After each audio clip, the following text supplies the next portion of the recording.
कमलम् श्रीगुरुन् वैष्णवांश्च श्रीरूपं शास्त्रजातं सहगण रघुनाथान्वितं तं सजीवम् साद्वैतं सावधूतं परिजनसहितं श्रीकृष्ण चैतन्य देवं श्रीराधा कृष्ण पादान् सहगण ललितान् श्रीविशाखान्वितांश्च निगमकल्पतरुर्गलितं फलं शुभमुखादमृतद्रवसंयुतं पीबत भागवत रसमालयं मुहुरहो रसिका भुवि भावुकाः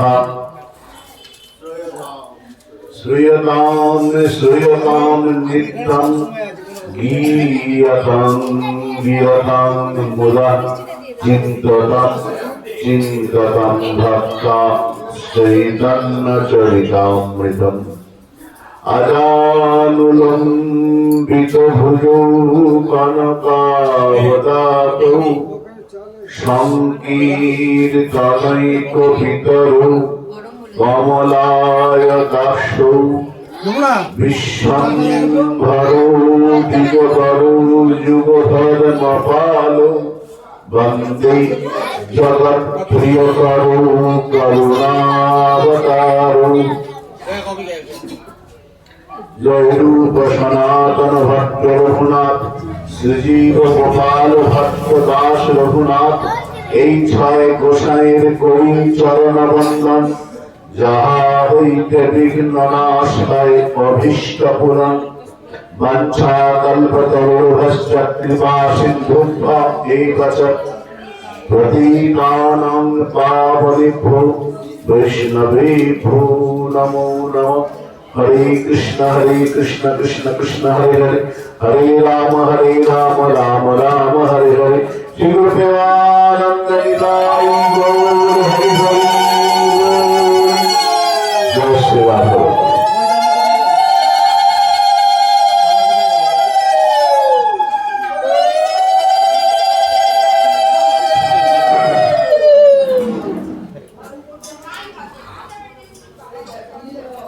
जय गौर जय निताई जय श्री राधा वल्लभ जय निताई जय श्री राधा वल्लभ। आज माघ मासेर चतुर्दशी तो आजকের এই তিথিটি বিশেষ পবিত্র। এই তিথিতে আজ অনেক জায়গায় কালী পূজা হচ্ছে। এটা এই যে তিথিটা অন্যান্য কালী পূজা হয় অমাবস্যায়, কিন্তু এই যে কালী পূজা রটন্তী কালী পূজা। অনেক কালী পূজা আছেন আমাদের সনাতন হিন্দু ধর্মে। ফলহারিণী কালী পূজা, শ্যামা পূজা, দক্ষিণা কালী, বামা কালী। মা কালীর অনেক রূপ। তো রটন্তী কালী পূজা উপলক্ষে এখানে পূজা হচ্ছে।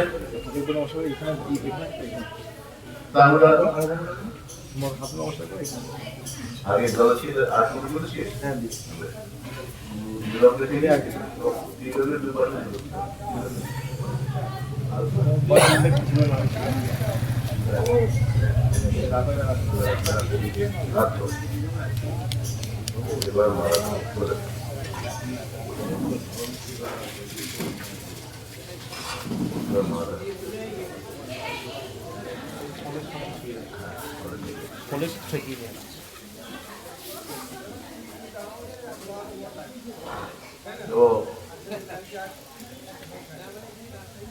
এখন প্রশ্ন হতে পারে যে উলুধ্বনি গায়ক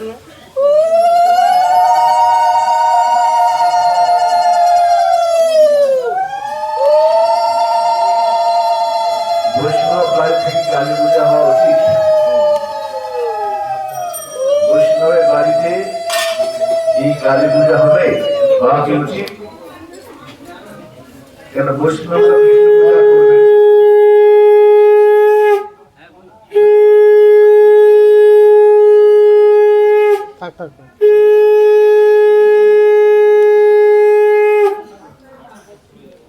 তো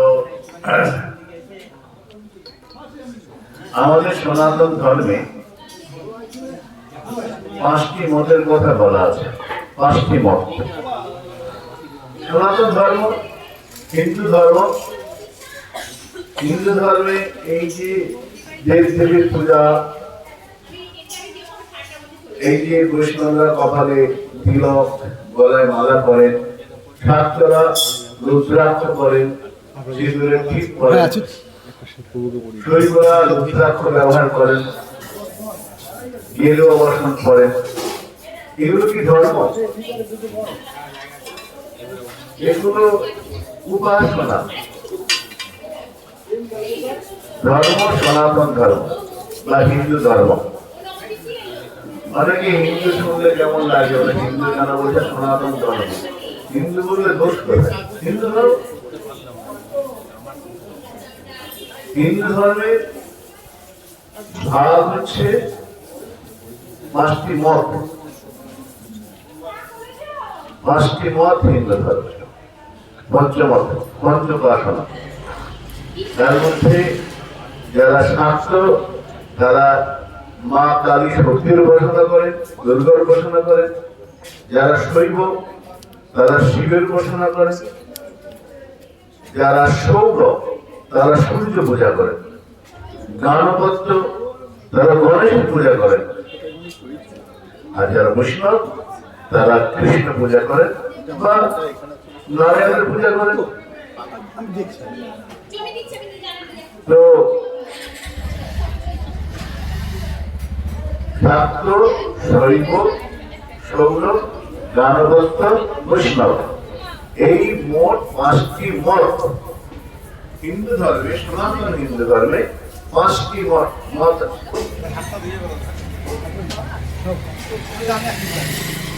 5টি মত আছে। এখন এই ধর্ম কথাটা, ধর্ম এই কথাটা একটু বোঝা কঠিন। এক কথায় বোঝা যাবে না, এক কথায় বোঝা খুব মুশকিল। ধর্ম কি? পাতঞ্জল ঋষি বলছেন, ধর্ম যত অভ্যুত নিঃশ্লেষণ, যা আচরণ করলে আমাদের কল্যাণ হয়, যেটা করলে, যার আচরণ করলে কল্যাণ হবে, মঙ্গল হবে, তার নাম হলো ধর্ম। যথা অভ্যুত নিঃশ্লেষণ, নিশ্চিত কল্যাণ হয় যা। ধর্ম কিন্তু ভয়ের বস্তু নয়। ধর্ম শুনলে ভয় লাগে, এই রে ধর্ম করছে বেশি। ধর্ম ভীতির কারণ নয়, ধর্ম হচ্ছে প্রীতির কারণ। ধর্ম ভয় নয়। ধর্ম আচরণ করলে ধর্ম রক্ষতি ধর্ম রক্ষিতা। ধর্মকে আচরণ করলে, ধর্মকে পালন করলে ধর্ম আমাদেরকে রক্ষা করবেন। ধর্ম আচরণ করে ধর্ম রক্ষা করবেন। কিরকম আচরণ করবো? ধর্মকে কিভাবে আচরণ করবো? বুদ্ধদেবের কাছে একটি ছেলে গেছে, গিয়ে বলছে, হে বুদ্ধ, হে তথাগত, আমি আপনার ধর্ম প্রচার করতে চাই। আপনি যে ধর্মের কথা বলছেন, সেই ধর্ম জগতে প্রচার করতে চাই, ধর্ম প্রচার করতে চাই। তো বুদ্ধদেব হেসে বললেন, তুমি আমার ধর্ম প্রচার করবে? তো ধর্ম প্রচার করতে গেলে অনেক দুঃখ কষ্ট সহ্য করতে হয়। পারবেন সহ্য করতে? দুঃখকে বরণ করতে পারবে? কষ্টকে সহ্য করতে পারবে? ছেলেটা বললো, হ্যাঁ পারি। আমি ধর্মের জন্য সবকিছু করতে পারি। আমাদের গীতায় একটা শ্লোক আছে, স্বধর্মে নিধনম শ্রেয়ঃ সর্বধর্ম ভয়াবহঃ। ধর্মের জন্য সব করতে পারি। বুদ্ধদেব বলছেন তাই নাকি? মনে করো তুমি ধর্ম প্রচার করতে গেলে কেউ তোমাকে উপহাস করলো, ব্যঙ্গ করলো, টিটকারি করলো, ধর্ম আচরণ করবে? হ্যাঁ, খুব সাধু হয়েছে লোকে বললো, আর ধর্ম করবে? যদি কেউ তোমাকে ধর্ম নিয়ে ব্যঙ্গ করে, তোমার ধর্ম উপহাস করে, তুমি কি করবে? বুদ্ধদেব বলছেন, ওই ছেলেটা বলে, হে তথাগত বুদ্ধ, আমাকে কেউ ব্যঙ্গ করলে আমি বলবো যাক ব্যঙ্গ করেছে, আমাকে গালাগালি তো দেয় না, আমি ধর্মকে ছাড়বো না, ধর্ম করেই যাও। আচ্ছা আচ্ছা, মনে করো কেউ তোমাকে ধর্ম প্রচার করতে কি গালাগালি দিল, গালাগালি দিল তোমাকে, তখন তুমি কি করবে? ছেলেটা উত্তর দিল, যদি কেউ গালাগালি দেয় ধর্ম আচরণ করলে আমি বলবো, ভাববো যে গালাগালি দিয়েছে, গায়ে তো হাত দেয়, আমি ধর্ম ছাড়বো না, ধর্ম পালন করেই যাবো। বুদ্ধদেব বললেন, মনে করো তোমার গায়ে আঘাত করলো, ধর্ম আচরণ করতে গিয়ে, ধর্মকে পালন করতে গিয়ে কেউ তোমাকে মারলো, তখন তুমি কি করবে? ছেলেটা উত্তর দিল, যদি আমাকে গায়ে আঘাত করে আমি ভাববো আমাকে মেরেছে, আমার তো রক্তপাত ঘটায়নি, আমি ধর্ম ছাড়বো না, ধর্ম পালন করেই যাব। বুদ্ধদেব বললেন, মনে করো মেরে তোমাকে রক্তপাত ঘটিয়ে দিল, তখন তুমি কি করবে? উত্তর দিল ছেলেটা, বললো আমাকে মেরে ফেলে, আমাকে রক্তপাত করে আমাকে মেরেতে ফেলেনি, আমি ধর্ম ছাড়বো না। বুদ্ধদেব শেষ কথা বললেন, ধরো তোমাকে ধর্ম আচরণ করতে গিয়ে তোমাকে লোকে মেরে দিল, তখন তুমি কি করবে? ছেলেটা বললো, সাধর্মে নিধানাংশয়, নিজের ধর্ম আচরণ করতে গিয়ে মরে যাওয়া বলার চেয়ে ভালো, ওই ধর্মকে আমি ছাড়বো না। সাধর্মে নিধানাংশয় পর্বধর্ম ভয়াবহ। অন্যের ধর্ম যত সুন্দরী হোক, যত দান দক্ষিণা লোক দেখাকে না কেন, প্রলোভন দেখাকে না কেন, ভীতি দেখাকে না কেন, আমি আমার ধর্ম ছাড়বো না, এটাই আমার নিষ্ঠা। বুদ্ধদেব হেসে তার মাথায় হাত দিয়ে বলেন, তুমি ধর্মকে পালন করতে পারবে। যে ভয় পেয়ে পিছিয়ে যায়, যে নিন্দার সাথে চলে যায়, ধর্ম আচরণ করে বিচ্যুত হয়, সে কখনো ধর্মকে পেতে পারে না। ধর্ম আচরণ করতে গেলে কোনো কিছু তোয়াক্কা করলে হবে না, কোনো কিছু না। ধর্ম যা আমাদের ধরে রাখে, আমাদের নীতিনিষ্ঠ রাখে, ধর্ম আমাদের শেখায় চুরি করতে নাই, ধর্ম আমাদের শেখায় মিথ্যা কথা বলতে নাই, ধর্ম আমাদের শেখায় অন্যকে সম্মান করো, সহমর্মিতা প্রকাশ করো, ধর্ম শেখায় তুমি ইন্দ্রিয়কে সংযম করো।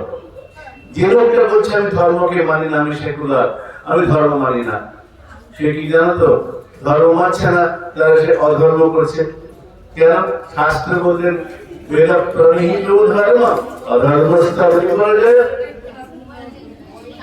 ধর্মকে আচরণ করলে শাস্ত্রে যেগুলো বলা আছে সেই আচরণ করার নাম ধর্ম, শাস্ত্র বিকশিত করবেন নাম অধর্ম। ধর্মের ফল কি? ধর্মস্য ফলম সুখম, অধর্মস্য ফলম দুঃখম। ধর্ম আচরণ করলে সুখ হবে, ধর্ম আচরণ না করলে, অধর্ম করলে দুঃখ পেতে হয়। ধর্মস্য ফলম সুখম, অধর্মস্য ফলম দুঃখম। ধর্ম আমাদের সুখ দেয়, ধর্ম দুঃখের কারণ নয়, ধর্ম ভীতির কারণ নয়। সেই ধর্মের, হিন্দু ধর্মের 5টি ভাগ আছে, 5টি মত আছে, ভাগ নয় 5টি মত। শৈব, শাক্ত, গাণপত্য, বৈষ্ণব। যারা কৃষ্ণ ভজন করেন তারা বৈষ্ণব, যারা মায়ের উপাসনা করেন, মাতৃর উপাসনা করেন, দুর্গা পূজা, কালী পূজা করেন, তারা শাক্ত। যারা শিবের উপাসনা করেন, যাদের উপাস্য দেবতা শিব, যারা শিবের উপাসক তারা শৈব। যারা সূর্য পূজা করেন, যেমন অনেকেই গঙ্গায় গিয়ে সূর্যকে অর্ঘ্য দেন, সূর্য পূজা, সূর্যার পূজা, ভাগবত আছে রাজা সত্যভামা, তিনি সূর্য পূজা করে একটি কন্যা পেয়েছিলেন, সেই কন্যার নাম ছিল সত্যভামা। সত্যজিৎ রাজা, সত্যজিৎ রাজা তার মেয়ের নাম ছিল সত্যভামা। তিনি সূর্য পূজা করতেন, তাকে একটা মণি দেন, চমৎকার মণি, আর একটি কন্যা দান করেন, তার নাম সত্যভামা। সত্যভামার সাথে কৃষ্ণের বিবাহ হয়। সূর্য পূজা করলে আরোগ্য, ব্যাধি মুক্তি, সূর্য পূজা। এই যে আমরা যারা উড়িষ্যায় গিয়েছি, উড়িষ্যায় পুরীতে কোণারকের সূর্য মন্দির আছে, হ্যাঁ, বিধর্মীর আক্রমণে ধ্বংস হয়ে গেছে, নষ্ট হয়েছে নালন্দা বিশ্ববিদ্যালয়, কোণারক। এই কোণারকের সূর্য মন্দির, এটা প্রথম করেছিল কৃষ্ণপুত্র সম্ভব, লোক মুক্তির জন্য করেছিলেন। তো সূর্য মূর্তি এখানে আছে, সূর্য পূজা। রাধা কুণ্ডে আছে সূর্য কুণ্ড, রাধা কুণ্ড থেকে 6 কিলোমিটার ভেতরে। তো সূর্য পূজা যারা করেন তারা সৌরভ, শৈব, জ্ঞানতত্ত্ব আর বৈষ্ণব। শক্তি পূজা যারা করেন, মায়ের পূজা যারা করেন, তারা শাক্ত। আচ্ছা, বৈষ্ণবরা কি শাক্ত শক্তি পূজা করতে পারেন? আমাদের সমাজবাদী শ্রীপাদ কৃষ্ণানন্দ দাস বাবাজি মহারাজ কেদারায় যেটা খুব সুন্দর কথা বলছেন। তিনি বলছেন, শাক্তরা যত না শাক্ত, বৈষ্ণবেরা তার থেকে বেশি শাক্ত। কেন? শাক্ত মানে শক্তি উপাসনা করে যে, শাক্তরা যত না শাক্ত, বৈষ্ণবেরা তার থেকে বেশি শাক্ত। একথা বলছেন কেন? একথা বলেন কেন? দেখো, বৈষ্ণবরা তো, বিশেষ করে যারা কৃষ্ণ ভক্ত, তারা তো কৃষ্ণ পূজা করেন, কিন্তু কি বলেন, তাদের যত মন্দির আছে সমস্ত মন্দিরে ঠাকুরগুলোর নাম কি আছে? রাধা বল্লভ, রাধা দামোদর, রাধা শ্যামসুন্দর, রাধা গোপীনাথ। তার নাম আগে, রাধার নামটা আগে আছে, গোবিন্দের নাম আগে নেই। রাধা গোবিন্দ মন্দির, রাধা গোপীনাথ মন্দির, রাধা দামোদর মন্দির, রাধার নামটা আগে আছে। বৈষ্ণব একে আমাকে দেখলে কি বলে? জয় রাধে, জয় কৃষ্ণ বলে কম, বলে কম, বলে জয় রাধে। রাধে শব্দটা আছে, তাহলে রাধার উপাসনা করছেন না। শিব পার্বতী, শিবের নাম আগে, রাধা কৃষ্ণ, রাধারানীর নাম আগে। এখানে পুরুষের নাম আগে নয়, রাধারানীর নাম আগে। বলে কেন? রাধারানীর নাম আগে কেন? রাধা প্রেমের অধীন কৃষ্ণচন্দ্র, তাই রাধারানীর নামটা আগে, কৃষ্ণের নামটা পরে। চরিতামৃত উত্তর দিচ্ছেন, রাধিকার প্রেম গুরু আমি শিষ্য নট, সদা আমায় নানা নৃত্যে নাচায় উদ্ভট। কৃষ্ণচন্দ্র বলছেন, আমি শিষ্য নট। ও ঠাকুর, তুমি তো জগদীশ্বর জগন্নাথ, তুমি আমার কার শিষ্য হতে গেলে? বলেছে রাধিকার প্রেম গুরু আমি শিষ্য নট। রাধারানীর প্রেম আমাকে নাচায়, রাধা প্রেম আমাকে নাচায়, কাঁদায়, হাসায়, গলাগলি দেয়। তাই রাধিকার প্রেম গুরু কৃষ্ণচন্দ্র ভগবান জগদীশ্বর জগন্নাথ নবনীল নিন্দিত কান্তিধারম রসসাগর নাগর ভূপবরম শুভবঙ্কিম চারু শিখণ্ড শিখম ভজ কৃষ্ণ নিধি ব্রজরাজ সুতম। শ্রী ব্রজরাজ নন্দন কৃষ্ণ, যার অঙ্গ বর্ণা কিরকম? নবনীল নিন্দিত কান্তিধারম, নতুন মেঘের মতো অঙ্গ শোভা যার, সেই কৃষ্ণচন্দ্র বলছেন রাধিকার প্রেম গুরু। যদি গীতায় বলেছেন কৃষ্ণং বন্দে জগদ্গুরু, গীতা বললেন কৃষ্ণ কেমন ঠাকুর? কৃষ্ণং বন্দে জগদ্গুরু, জগদ্গুরু কৃষ্ণ।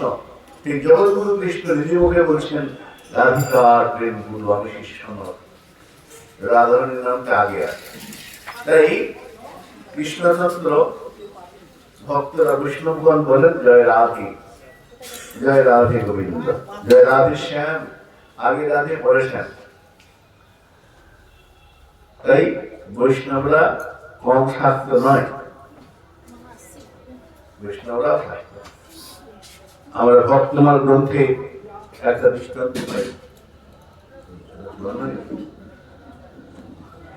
ভক্তমাল গ্রন্থে একটা দৃষ্টান্ত পাই আমরা রামচন্দ্র কবিরাজের ভাই গোবিন্দ কবিরাজ।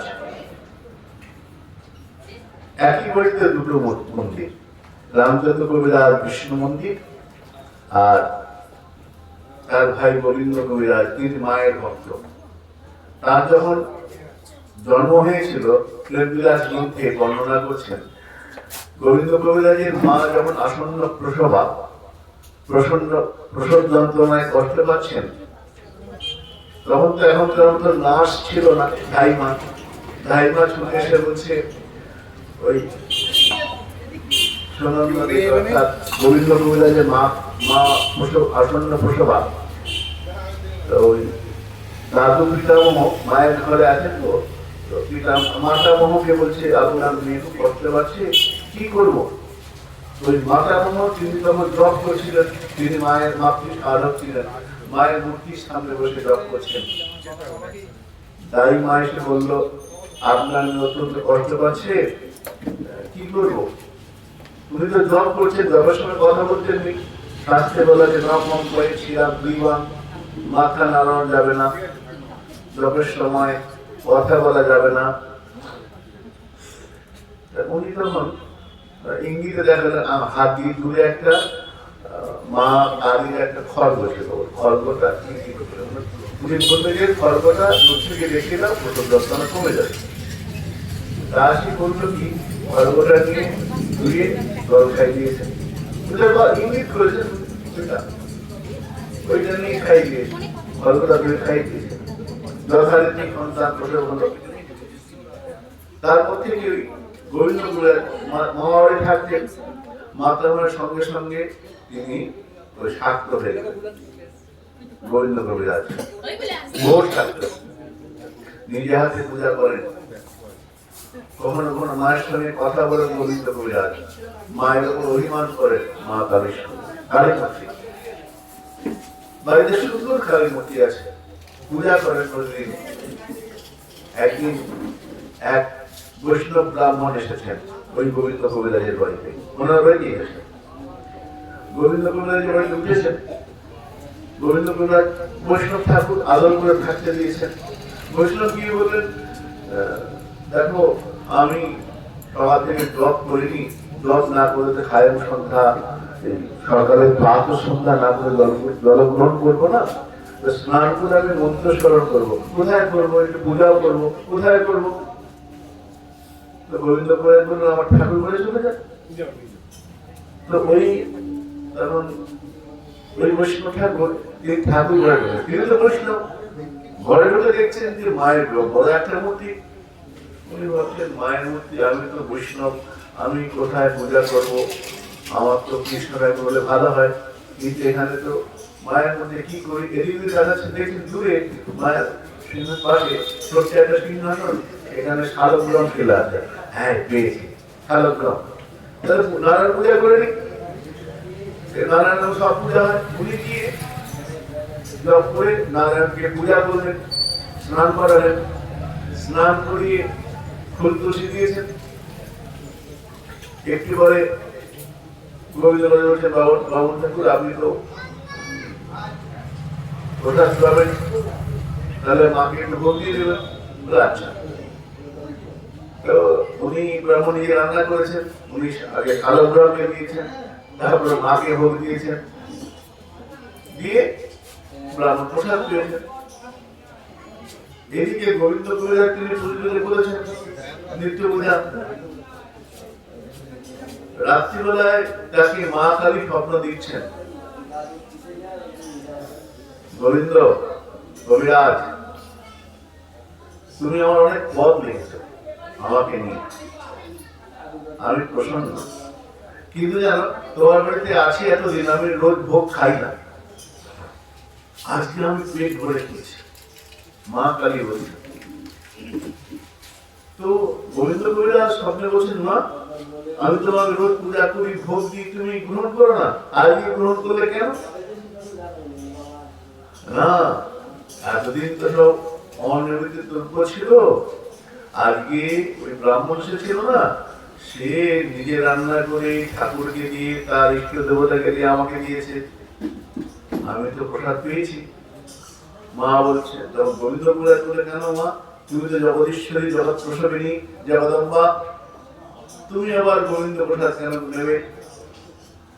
মা কালী তখন বলছেন, বৎস ভুল করছো, আমি পুরীতে জগন্নাথের বিমলা হয়ে আছি না, পুরীতে বিমলা, আগে জগন্নাথের ভোগ হয়, তারপরে বিমলার ভোগ লাগে, ওখানে প্রসাদ পাই। আর শোনো, গোবিন্দ প্রসাদে সকলের বিশ্বাস হয় না। কেন?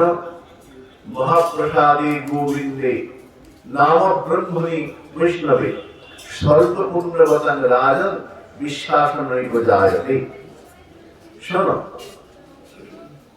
মহাপ্রসাদে গোবিন্দে, ভগবানের যে প্রসাদ, গোবিন্দের নিবেদিত দ্রব্যে সকলে বিশ্বাস হয় না। মহাপ্রসাদ গোবিন্দে, বিগ্রহেতে সকলে কৃষ্ণ বিগ্রহ সবার বিশ্বাস হয় না। নাম ব্রহ্মণে বৈষ্ণবে, নাম ব্রহ্মে এই যে হরে কৃষ্ণ মহামন্ত্র, এই নাম মহাপ্রসাদ বৈষ্ণব, এতে সকলের বিশ্বাস হয় না। তাদের হয় না স্বল্প পুণ্যবতাং রাজন, যাদের পুণ্য খুব কম, যাদের ভক্তি কম, তাদের বিশ্বাস হবে না, বিশ্বাস হবে না। আমি তোমার এখান থেকে গোবিন্দ প্রসাদ পেলাম। মা কালী নিজে গোবিন্দ দাসকে, কবিরাজকে বলছে। আর একজন রামচন্দ্র কবিরাজ, যিনি বাগানে প্রবেশ করেছেন, এই রামচন্দ্র কবিরাজ, তিনি দেখছেন বেশিরভাগ ফুল প্রতিদিন গোবিন্দ কবিরাজ তুলে নেয়। তিনি একদিন ইচ্ছা করে তুলসীকে বেশি করে জল দিয়ে ফুল দিয়ে দিয়েছেন গাছের মধ্যে জল ছিলেন, কৃষ্ণায়ন কৃষ্ণায়ন। যেই মাকে বলে তিনি গোবিন্দ কবিরাজ ফুল দিতে গেছেন গাছের ফুল, তিনি জানেন না যে গাছের ফুল রামচন্দ্র কবিরাজ আগে নিবেদন করে দিয়েছেন, ফুল দিচ্ছেন। মা বলছেন, গোবিন্দ আমার প্রায় ফুল দিও না। মা খালি বলছেন, গোবিন্দ কবিরাজ বলে, মা রোজ দিই, রোজ দাও, আমারই আজই গোবিন্দকে নিবেদন করা হয়ে গেছে, এই ফুলটা আমার পায়ে দিও না, দিতে আমার হাতে দাও। মা পরমা বৈষ্ণব, শাস্ত্রে বলছেন বৈষ্ণবানাং যথা সম্ভব, যত বৈষ্ণব আছে শ্রেষ্ঠ বৈষ্ণব মহাদেব। আর মা কালী, তিনি পরমা বৈষ্ণবী, পরমা বৈষ্ণব। তখন রামচন্দ্র কবিরাজকে মাঝখানে শরীর খারাপ হলো, এই গোবিন্দ কবিরাজকে মা কালীকে বলছেন, গোবিন্দ তুমি দীক্ষা নাম কৃষ্ণ মন্দিরে। তারপরে গোবিন্দ কবিরাজ দীক্ষা নিলেন। ভক্তমাল গ্রন্থের ভক্তমাল আছে, গোবিন্দ কবিরাজ প্রথম দীক্ষা নিলেন আচার্য প্রভুর কাছে, শ্রীনিবাস আচার্য। কেন শ্রীনিবাস আচার্য হচ্ছে রামচন্দ্র কবিরাজের গুরু, দুই ভাই তো। দীক্ষা নেওয়ার প্রথম পদ লিখছেন, ভজগুরি মন শ্রীনন্দ নন্দন অভয় চরণা রবীন্দ্রে শীত আতপ বাত পরীক্ষা এই দিন দামিনী আর বাবা বাবুলাল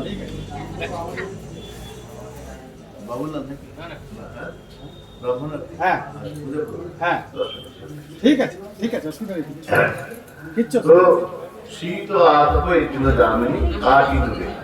আমরা দেখছি গোবিন্দ কবিরাজ তিনি দীক্ষা নিয়ে প্রথম কবিতা লিখছেন, পদ লিখছেন, ভজঘুরি মনোজ শ্রীনন্দন। তারপরে মায়ের মন্দিরে বসে, মায়ের চরণ তলে বসে, মায়ের সান্নিধ্যে বসে আমরা হরিকথা আস্বাদন করছি 2 মিনিট সময়। দেখুন মায়ের যে মূর্তি আমরা ভালো করে দেখি, তাহলে মায়ের হাতে একটা খড়গ আছে না, হাতে খড়গ আছে এক হাতে, ওই হাতে মুন্ডমালা রয়েছে, মুন্ড আছে, আর একটা দুটো হাত ফাঁকা আছে, এরকম উপরে তোলা, এরকম একটা বড় মুদ্রা রয়েছে, একটা অভয় মুদ্রা রয়েছে। তো মা কালী তিনি তার চারটে হাত রয়েছে। চারটে হাত কেন? কোন সাধক বলছেন মায়ের চারটে হাত মা চতুর্বর্গ ফল প্রদান করবেন। চতুর্বর্গ ফল কি? ধর্ম, অর্থ, কাম, মোক্ষ। ভালো করে খেয়াল করবো, এক হাতে মায়ের খর্গ আর নিচের হাতে মুন্ড, আর এক হাতে বর এবং অভয়। অর্থাৎ মহানন্দজি ভারী সুন্দর, তার চর্বি চিন্তার বলতে ভারী সুন্দর লিখছেন, অপূর্ব। তিনি বলছেন মাকে দেখলে মনে হয়, মা কালীকে দেখলে মনে হয় এক হাতে সান্ত্বনা আর এক হাতে আঘাত। অস্ত্র হাতে আছে মানে আঘাত, শাসন, আর এক হাতে সান্ত্বনা। শাসন আছে, সান্ত্বনা আছে। বড় অভয়, অভয় মানে হয়নি, অভয় মুদ্রা আর বড় মুদ্রা। অভয় দিচ্ছেন ভয় নেই, শাসন করছি তোমার মঙ্গলের জন্য। যেমন আমরা দেখতে পাই আমাদের মায়েরা লাঠি দিয়ে অন্যায় করলে মারে, আবার দিয়ে চলে জল থেকে আবার লাঠি ফেলতে আদরও করে। এটা মাতৃস্বরূপ। মা কালী যেরূপ আমরা দেখতে পাচ্ছি, এক হাতে আঘাত আছে, শাসন আছে, আবার সান্ত্বনা আছে।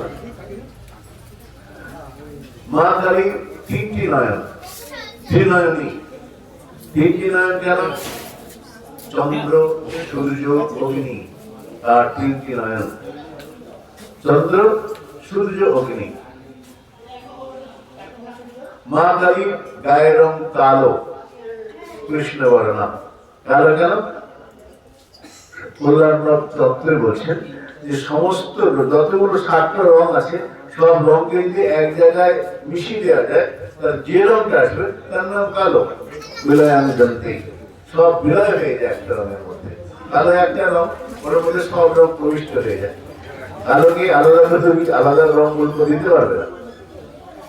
কালো রং মানে যার 7টা রং মিলিয়ে দিলে কালো রং আসে। অর্থাৎ সমস্ত বর্ণে বিলয় হয়ে যায় এখানে, তা হলো কালী। কবি শাক্ত পদবার্তা পদ লিখছেন, শ্যামা মা কি আমার কালো, শ্যামা মা কি আমার কালো। তোমার বলছে কালো, আমার তো কালো বলে মনে হয় না। কালো রূপে দিনম বলি, কালো রূপে দিনম বলি হিতপত্র করে। দেখতে কালো হলে কি হবে? ওই মা কালীর রূপে যখন তুমি হৃদয়ে বসাবে না, তোমার হৃদয়টা আলোকিত হয়ে যাবে। শ্যামা মা কি আমার কালো, কালো রূপে দিনম বলি। মা কালী মায়ের গায়ের রঙের কালো কেন? আমাদের ঠাকুর রামকৃষ্ণ পরমহংসদেব বলছেন যে দেখো, সমুদ্রকে দূর থেকে নীল দেখায়, আকাশের দিকে তাকিয়ে দেখো আকাশকে নীল লাগে। কেন? অনেক দূরে, তাই বুদ্ধির অগম্য, তাকে বোঝা যায় না। বুদ্ধির অগম্য, বোঝা যায় না, তাই যিনি কালো। দূরে নীল দেখায়, কালো দেখায়, তাকে মাপা যায় না। রবীন্দ্রনাথ বলছেন, সীমার মাঝে অসীম তুমি বাজাও আপন সুর। বিরাট, যাকে ভাবা যায় না বুঝেন, তাকে আমরা মূর্তি করে পূজা করছি। সীমার মাঝে অসীম তুমি, অসীম কিন্তু সীমার মাঝে মাঝে চলে এসছো। আমি পূজা করতে গেলে এইভাবে তুমি আমার সামনে দাঁড়িয়েছ। দেখুন মা কালী ভালো করে লক্ষ্য করে দেখবো, চুলগুলো পেছন থেকে একদম আলু লাইট কেস, একদম চরণ পর্যন্ত ছড়িয়ে রয়েছে মায়ের কেশটা, চরণ পর্যন্ত। কেশের রং কালো, কৃষ্ণবর্ণ কেশ। কেন? জমের মৃত্যু, কালো অন্ধকার, গাঢ় অন্ধকার। মায়ের কৃষ্ণবর্ণ, কৃষ্ণবর্ণ মেঘবর্ণ কেশ, যার সীমা দেখা যায় না। আবার মায়ের কোমরে কতগুলো হাত আছে, অনেকগুলো হাত, হাত দিয়ে কোমরটা ঢাকা।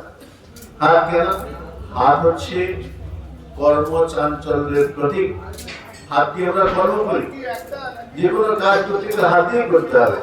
হস্তু কর্মসু, হাত দিয়ে কাজ করতে হবে। তাই যে কোনো কাজ করো, মাকে জানিয়ে করো, প্রার্থনা নিয়ে করো, সৎকর্ম করো, এটাই বোঝাচ্ছে। কর্মটা তাকে সঁপে দাও। কর্ম আমাদের গীতায় ভগবান বলছেন না, কর্মণ্যেবাধিকার আসতে মা ফলেষু কদাচন। তুমি কর্ম করো, কিন্তু কর্মের ফল আশা করো না। আমরা দুঃখ পাই কেন? ফল আশা করি তাই। ছেলেটা মাধ্যমিক পরীক্ষা দিয়েছে, এবার ফল আশা করছে, নাম্বার কত হবে, পার্সেন্টেজ কত হবে। এইবার যেহেতু জানছে না, ভয় আসছে, দুঃখ আসছে। কর্ম করে যদি ফল আশা করো, তাহলে দুঃখ থাকবে। ফলপ্রাপ্তি হলে সুখ, ফলপ্রাপ্তি ইচ্ছা মতো না হলে দুঃখ। সুখী হতে গেলে কর্ম করো, ফলের আশা করো। যে কর্ম যা কিছু করবে মায়ের চরণ সঁপে দাও।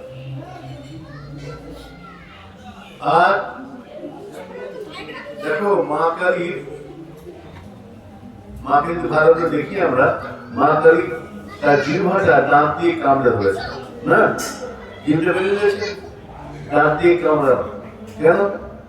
মহানন্দ জি বলছেন যে দাঁতের রংটা সাদা। সাদা কেন? শুভ্রতার প্রতীক। আর একটা হয় সত্য গুণের প্রতীক। সাদা হচ্ছে সত্য গুণের প্রতীক। আর লাল রংটা রজগুণের প্রতীক। রজগুণ আমাদের কর্মে প্রবৃত্তি ঘটায়।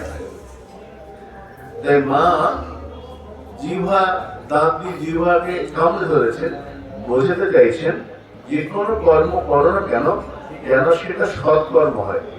যদি তোমার মধ্যে কোনো অসৎ প্রবৃত্তি জেগে ওঠে, সৎ কর্মের দ্বারায় সেই অসৎ প্রবৃত্তিকে দমন করো। যেমন জিহ্বাটাকে মা দাঁত দিয়ে কামড়েছে, ওটা হচ্ছে সত্য গুণের প্রতীক। মহানন্দজি বলছেন। আর সবশেষে মায়ের চরণ তলে গিয়ে আছে শ্রী মা রে। শাক্ত পদকর্তা বলছেন, কালো মেয়ের পায়ের নিচে আলোর নাচন দেখে যা। মেয়েটা কালো দেখতে হলে হবে, তার পায়ের নিচে পড়ে আছে সে মহাদেব, শিব, শিবশম্ভু। এই কালো মেয়ের পায়ের নিচে আলোর নাচন দেখে যা। মা কালী শিব হঠাৎ পায়ের কাছে পড়তে গেলেন কেন? মা কালীর চরণ তলে শিব কেন পড়তে গেলেন? মহাজন বলছেন যে একটা রাক্ষস ছিল রক্তবীজ, সে বর পেয়েছিল, সে যুদ্ধ করবে, কেউ তাকে মারতে পারবে না। যদি কেউ মারে তার রক্তপাত ঘটে, সেই রক্ত যেখানে যেখানে পড়বে সেখানে সেখানে নতুন করে আর একটা রাক্ষসের সৃষ্টি হবে। রক্তবীজ যেখানে যেখানে তার রক্ত পড়বে সেখান থেকে আরেকটা রাক্ষসের সৃষ্টি হবে, অর্থাৎ সে মরেও মরবে না। যখন যুদ্ধ হলো শম্ভুর যে সেনাপতি ছিল রক্তবীজ, রক্তবীজ যুদ্ধ করতে এসেছে। দুর্গা কৌশিকী নামে এক দেবকী তৈরি করলেন, দেবী, তিনি যুদ্ধ করছেন। যতবার মেরে দেন রক্ত থেকে আবার নতুন রক্ত দিয়ে জন্ম হয়, শেষ কারণ হয় যে আবার তৈরি হয়ে যায়। যখন কৌশিকী গিয়ে দুর্গাকে বলেন, মা দেখো আবার নতুন করে তৈরি হচ্ছে, তখন মা কালীকে ডাকলো। মা কালী জীব বের করলেন, বড় জীব বের করে রক্ত বেরিয়ে সব রক্ত খেয়ে নিলেন। এইবার রক্ত খেয়ে ওষুধের বধ করতে, খড়গতি কাটতে আরম্ভ করেছেন। উন্মাদিনী হয়ে গেছে মা কালী। পৃথিবী ধ্বংস প্রায় হওয়ার জোগাড়, পৃথিবী টলমল করছে। এখন সবাই মহাদেবকে ধরুন, মহাদেব এসে পায়ে গেলে পড়ে গেলেন, তখন মা লজ্জাকে স্থির হলেন। এই জন্য কালো মেয়ের পায়ের নিচে আলোর নাচন দেখে যা। মা কালীর তত্ত্ব অপূর্ব, চন্দ্রচিন্তার গ্রন্থে অপূর্ব। এক সাধু আমাকে বলছিলেন, মহানন্দজি বাংলাদেশে গিয়েছেন পাঠ করতে। যে বাড়িতে উঠেছেন তার পাশের বাড়িতে বিরাট করে কালী পূজা হচ্ছে, বিরাট মায়ের মূর্তি। মহানন্দজি গিয়েছেন, ভক্ত বাড়িতে আছেন, পাশের যে বিরাট কালী পূজা হচ্ছে সেই বাড়ির ভক্ত এসে বলছে, বাবা ঠাকুর আমার বাড়িতে বড় করে কালী পূজা, আপনি যাবেন? আপনি গেলে খুব খুশি হব। একজন এত পাশে এসেছেন, আপনি বিশ্ববরণ্যের বৈষ্ণব, যদি যান খুব খুশি হব। উনি তাকিয়ে হাসছেন। শিষ্য বলে, না না, আমাদের গুরুদেব যাবে না, ব্যস্ত, যাবে না। তো ভক্তরা বলে, বাবা আপনি নিজের মুখে বলুন, আপনি গেলে খুব খুশি হব। তো তো উনি বলছেন, মহানব্রতজি বলছেন, বাবা আপনি বলুন। মহানব্রতজি বলছেন, তুমি মায়ের নাম করে রাখছো, ছেলে কি না গিয়ে যেতে পারে? আমি যাবো। তুমি মায়ের নাম করে যেতে বলছো, মাকে দেখতে ছেলে যাবে না? আমি যাবো। ভক্ত খুব খুশি। সময় নির্ধারণ 5টা বিকেল বেলায়, ওনারা গুরুদেব বলেছেন যাবো, শিষ্যরাও সঙ্গে গেছে। বিরাট মূর্তি মায়ের। মহানব্রতজি হাতের নামের মালা নিয়ে মা কালীর সামনে, মূর্তির সামনে গিয়ে দাঁড়িয়েছেন। দেখছেন মা কালীর মূর্তি অনেকক্ষণ ধরে, তন্ময় হয়ে মা কালী দেখছেন। অনেকক্ষণ হয়ে গেছে। যার বাড়ির কালী, মা কালী মূর্তি, সেই ভক্ত বলছেন, বাবা আপনি আমার মা কালীকে, মাকে কেমন দেখলেন, কেমন লাগছে মাকে? উনি হেসে বলেন, মা কালী কোথায়? আমি তো রাধারানীকে দেখছি। আমার সঙ্গে রাধারানী? কি বলছেন বাবা, মা কালীর মূর্তি, রাধারানী কোথায়? মহানব্রতজি বলছেন, মা কালীকে রংটা ফর্সা করে দাও, দেখবে রাধারানী হবে, আর রাধারানী গায়ের রংটা কালো করে দাও, দেখবে কালী হয়ে যাবে। ভাবনা দৃষ্টি, যাদৃশী ভাবনা আদর্শ সিদ্ধির ভবতি। তোমার যেমন ভাবনা হবে, তুমি যে ভাবনা নিয়ে যাবে, তোমার সামনে সেই রকম দেখা দেবে। যাদৃশী ভাবনা আদর্শ, তোমার ভাবনা যেমন হবে, তোমার দর্শন সেই রকম হবে। আমরা ছোট্ট প্রসঙ্গ দিয়ে বিশ্রাম রাখবো। তো জগদীশ মহারাজ ভাগবতের প্রসঙ্গ, ভাগবতের নবম স্কন্ধে ব্যাখ্যা করতে গিয়ে একটা দৃষ্টান্ত তুলছেন। মানুষের যেমন ভাবনা সেরকম দৃষ্টি হবে। তো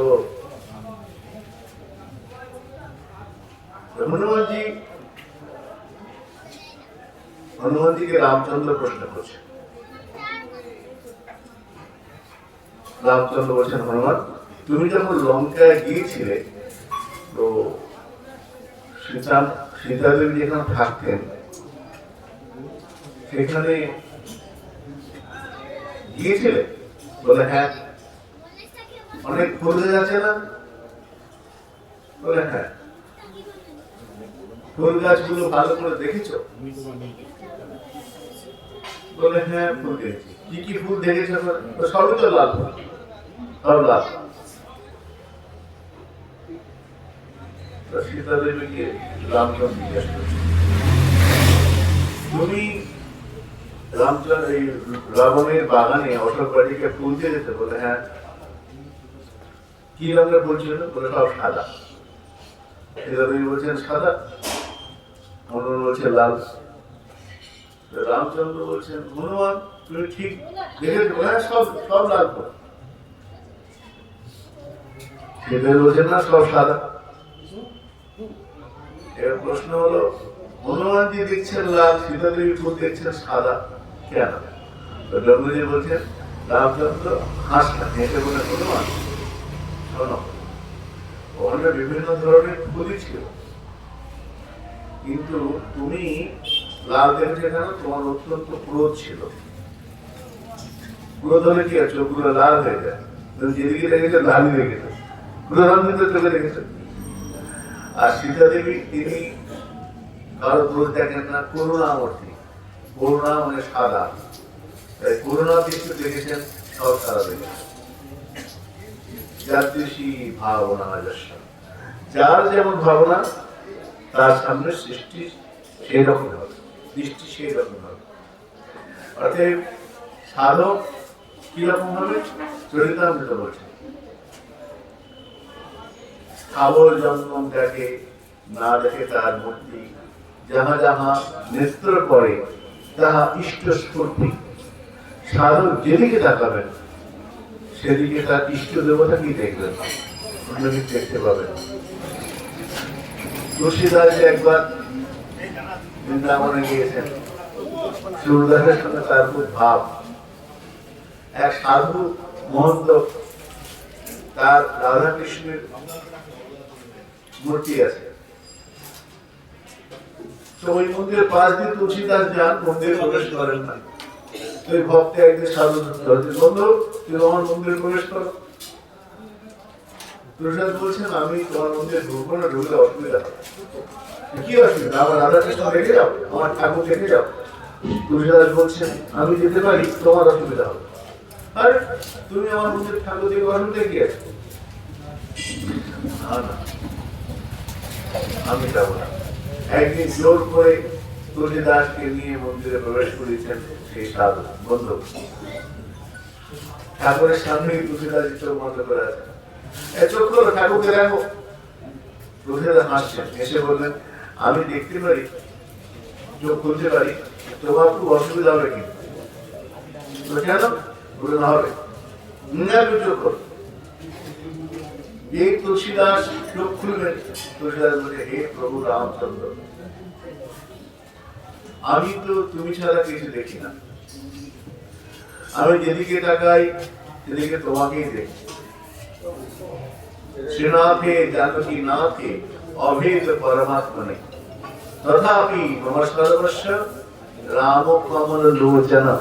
তুলসীদাস বলছেন, এটা আমার নিষ্ঠার কথা। আমি যেদিকে তাকাই আমি জানি, হে শ্রী গোবিন্দ, তোমাতে রামচন্দ্রের কোনো ভেদ নাই। শ্রীনাথে জানকী নাথে অভেদ পরমাত্মনে। হে শ্রী গোবিন্দ, হে রাধারানী, আমি জানি তোমাতে সীতাতে আর রামচন্দ্রের কোনো ভেদ নেই, অভেদ। কিন্তু আমার যে রাম সীতা ছাড়া কিছু ভালো লাগে না, এটা আমার নিষ্ঠা। আমি এখন চোখ খুলবো, আমি যাকে ভালোবাসি তোমরা আমার সামনে সেই রূপে দেখা দাও। তুলসীদাস যেই চোখ খুলেছেন, দেখছেন সামনে রাধা কৃষ্ণ নাই, রাম সীতা হয়ে গেছে, মা সীতা ধনুক হয়ে গেছে, আর রাধা সীতা হয়ে গেছে। ভক্ত বলে, কি হলো, মূর্তি এরকম হলো কেন? তুলসীদাসকে আগে বলেছিলাম যে আমি গেলে পরে অসুবিধা হবে তোমার, আমার ভাবনা রাম সীতা, তোমার রাধা কৃষ্ণ। এইরকম ভাবনা, যার খুশি ভাবনা, ভক্ত দেখছেন রাধা কৃষ্ণ, যার যেমন ভাবনা সেই সেরকম দেখছেন। তো আমাদের সৌভাগ্য হয়েছিল আজ রটন্তী কালী পূজা, না? রটন্তী মানে রটনা, রটনা হয়েছিল এই দিনে। এই মায়ের মূর্তি, মা মা কালী, রটন্তী কালী মা, তার প্রভাব বিস্তার হয়েছিল। প্রসঙ্গে একটা আসে, কোন ভক্ত বলে যে একবার আয়ন ঘোষের বোন কুটিরা আয়ন ঘোষ কি বলল, দাদা দেখ, রাধারানী কৃষ্ণ পূজা করছে, পূজ্যের কৃষ্ণ পূজা করছে। আয়ন ঘোষ ছিল অত্যন্ত কালী ভক্ত। আয়ন ঘোষ ছুটে এলো, তবে ছুটে এসছে, এদিকে রাবণ বলছেন, হে প্রভু, যদি আয়ন ঘোষ নাকি জটিলার মাত্র নিন্দা হবে, কি হবে? তখন রাধারানী কৃষ্ণচন্দ্র বলছেন, হে রাধারানী, তুমি চিন্তা করো না। কৃষ্ণচন্দ্র সঙ্গে সঙ্গে কালী রূপ ধারণ করলেন, কালী হয়ে গেলেন, কালী হয়ে দাঁড়িয়েছেন। আয়ন ঘোষ কুটিরে এসে দেখছেন যে ছুটে এসছেন আয়ন ঘোষ, জটিলা, কুটিলা, তিনজনে। আয়ন ঘোষ দেখেই তাকিয়েছে মুখের দিকে, এসে দেখছেন যে কালী মূর্তি। আয়ন ঘোষ সঙ্গে সঙ্গে লাঠি ফেলে দিয়ে হাত দিয়ে স্তুতি আরম্ভ করেছেন, মায়ের স্তুতি, জটিলাও স্তুতি করছেন, কালী মূর্তি। কুটিলা সে তো আর মুখের দিকে তাকায় নাই, কুটিলা পায়ের দিকে তাকিয়েছে, দেখছে পাটা বাঁকা। জটিলা আয়ন ঘোষ দেখছেন মুখ, মুখে দেখছেন কালী, চরণটা তো বাঁকা। কুটিলা বলে, আরে আমি তো চিনে ফেলেছি, এই তো বাঁকার কাজটা তো এই দিনে সেই দিদা বলেছিল এই ঘটনা মা কালীর এই রটন্তি কালী পুজো এরকম একটা প্রসঙ্গ আছে। আজ সেই দিনই আজ মায়ের চরণে মায়ের চরণ সান্নিধ্যে বসে আমরা যথাকিঞ্চিত যথামতি একটু বিশেষ কথা আলোচনা করো। আর এখানে বিষয়ের প্রতি সেগুলো প্রেমানন্দনিতাই গৌর হরি হরি বল। হরে কৃষ্ণ কৃষ্ণ কৃষ্ণ হরে হরে রাম রাম